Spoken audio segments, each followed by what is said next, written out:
అందరికీ నమస్కారం. శ్రీకాకుళం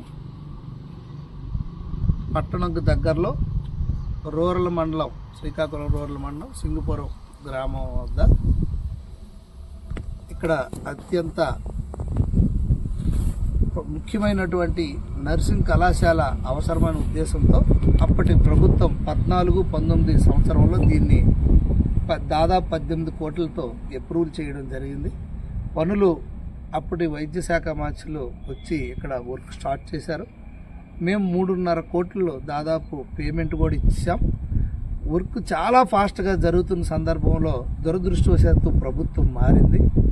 ప్రభుత్వం మారిన తర్వాత 1.5-2 కోట్లు పేమెంట్ చేసి తర్వాత బడ్జెట్ లేదని చెప్పి చేతులు ఎత్తేసిన పరిస్థితి లాస్ట్ ప్రభుత్వంలో. తర్వాత కాంట్రాక్టర్ పని ఆపిస్తే అప్పటి ప్రభుత్వంలో అధికారులు అలాగే ఇంజనీర్స్ అందరూ పిలిచి మానవతా దృక్పథంతో నువ్వు పని చెయ్యు, నీకు డబ్బులు ఇచ్చేస్తామని చెప్తే ఆయన మళ్ళీ వర్క్ చేసి ఇగో ఈ ఫౌండేషన్స్, హాస్టల్ బిల్డింగ్స్ ఇవన్నీ స్టార్ట్ చేశారు. మొదట ఆ బిల్డింగే చేశారు. సో హాస్టల్ బిల్డింగ్స్ ఇవన్నీ స్టార్ట్ చేసిన తర్వాత 2.5-3 కోట్ల బిల్స్ ఆయనకు పెండింగ్ ఉన్న పరిస్థితి. ఈ రోజుకి కూడా ఆయనకు రూపాయి కూడా ఆ గవర్నమెంట్ ఇవ్వకుండా పెండింగ్ పెట్టిన తర్వాత ఆయన పూర్తిగా పనులు ఆపేశారు. ఇప్పుడు ఈ రాడ్స్ ఇవన్నీ తుప్పు పట్టిన పరిస్థితి, ఇవి మళ్ళీ టెస్టులు చేయాల్సిన పరిస్థితి. అప్పుడు కాంట్రాక్టర్ మేము అడిగితే కాంట్రాక్టర్ పెండింగ్ బకాయిలు ఇస్తే కానీ చేయమన్నప్పుడు మేము ప్రభుత్వం దృష్టికి తీసుకెళ్ళడం జరిగింది. మళ్ళా కాంట్రాక్టరు చేయనందుకు ఆయనకి క్యాన్సిలేషన్ చేస్తూ టెర్మినేట్ చేస్తూ మేము ఒక లెటర్ రాసి మళ్ళీ కొత్త ఎస్ఎస్ఆర్ రేట్స్తో దీన్ని ఎస్టిమేషన్ వేయించి మళ్ళీ పంపించడం జరిగింది ప్రభుత్వం వద్దకు, బడ్జెట్లో శాంక్షనింగ్ పెట్టమని. అది ఒక పక్క ఉన్నప్పుడు కూడా మళ్ళీ నేను కాంట్రాక్టర్ని పిలిచి నెగోషియేషన్ చేశాను. కాంట్రాక్టర్ ఏమంటాడంటే నాకు పెండింగ్ ఉన్న 2.5 కోట్లు 3 కోట్లు నాకు పేమెంట్ ఇచ్చేస్తే ఏదైతే ఉందో నా కాంట్రాక్ట్ అగ్రిమెంట్ ప్రకారం దాని ప్రకారం నేను వర్క్ కంప్లీట్ చేసి ఇచ్చేస్తానని ఆయన ఒప్పుకోవడం జరిగింది. ఈ విషయం కూడా నేను ప్రభుత్వం దృష్టికి తీసుకెళ్ళాను. కన్సర్న్డ్ హెల్త్ మినిస్టర్ గారికి కూడా చెప్పాను. మళ్ళీ ఈరోజు కూడా ఇక్కడ ఏపీఐఎండి సిఈకి డిఈలకి అందరికీ రమ్మన్నాను. ఈరోజు ఆ సిఈ గారితో కూడా మాట్లాడి కాంట్రాక్టర్కి కూడా ఇప్పుడు అండర్టేకింగ్ లెటర్ అడిగాం.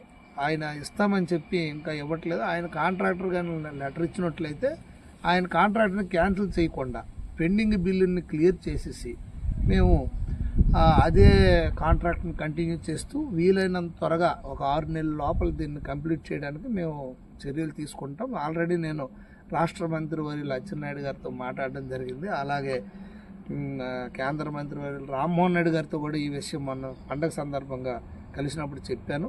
ఇప్పుడే ఇది అయిపోయిన వెంటనే నేను ఇన్ఛార్జ్ మినిస్టర్ గారి దృష్టికి కూడా ఈరోజు తీసుకెళ్తాను. తప్పకుండా దీనిపైన యాక్షన్ తీసుకొని వీలైనంత తొందరగా దీన్ని కంప్లీట్ చేయడానికి మేము పూర్తి చర్యలు తీసుకుంటాం ప్రభుత్వం తరపునని ఈ సందర్భంగా నేను తెలియజేసుకుంటూ ఒక్కొక్కటిగా ఆమ్దాల వలస రోడ్డు ఏదైతే ఉందో దాన్ని త్వరితగతిన పూర్తి చేయడానికి 15 కోట్లు గత ప్రభుత్వం చేసిన పాపం ఆ బిల్లులు మేమే ఇచ్చి ఆ వర్క్ పెద్ద ప్రాతిపదికన పూర్తి చేయడానికి చర్యలు తీసుకుంటున్నాం.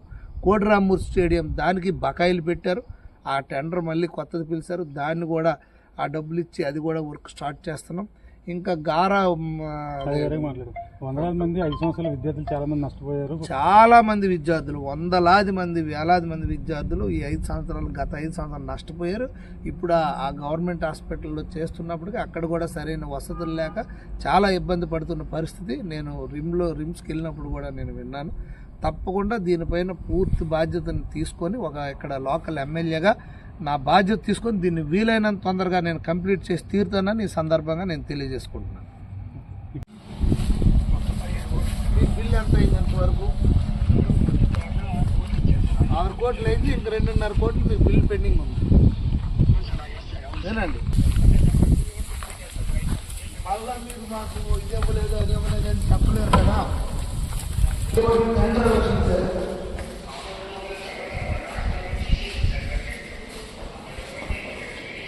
అప్రాలు 1900 ఎంత ఇచ్చాం?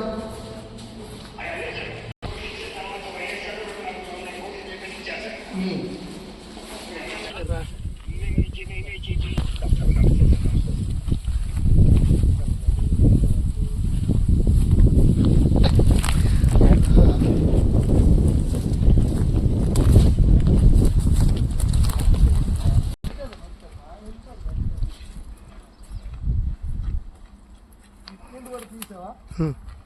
ఇవన్నీ